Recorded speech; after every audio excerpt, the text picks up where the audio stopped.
Une femme tombe du haut de 500 mètres, tuée par une tige de fer, mais à la surprise générale, elle revient à la vie. En réalité, tout cela n'était qu'un cauchemar. Qui sent que quelque chose cloche car la femme du rêve n'est autre que sa grand-mère maternelle. Pour comprendre ce mystère, elle se rend chez sa grand-mère, où règne une atmosphère étrange, le jardin est truffé de pièges faits de branches, comme pour repousser une menace invisible, et le toit est couvert de pointes acérées. Quand elle raconte son rêve à sa grand-mère, celle-ci confirme l'horreur, le cauchemar est réel, elle a effectivement empêché une catastrophe, mais tous les survivants de l'époque sont morts de façon inexplicable. Au début, elle pensait à des coïncidences, jusqu'à la mort de son propre mari sous ses yeux, ce qui l'a convaincue de la présence de la mort. Elle a alors construit ce refuge et appris à prédire les dangers, consignés dans un livre. Alors qu'elle prend ce livre, une loupe reflète le soleil sur une corde proche, qui commence à se consumer. Sentant l'odeur de brûlé, elle voit la corde sur le point de céder et jette une bouteille d'eau sur la loupe, évitant ainsi le pire. Elle tend alors le livre à sa petite fille, espérant qu'elle apprenne tout pour sauver la famille, car même si elle a survécu des décennies grâce à ses dons de prémonition, un cancer découvert il y a 2 mois signe la fin de son combat. Elle sait que la mort ne fera pas grâce à leur descendance. Mais sa petite fille, sceptique,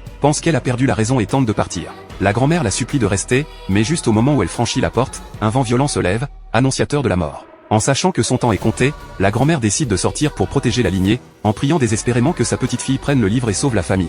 Voyant que sa petite fille doute encore, elle la pousse à reculer, mais soudain, une boussole tombe du plafond, fait tomber un extincteur et tue la grand-mère.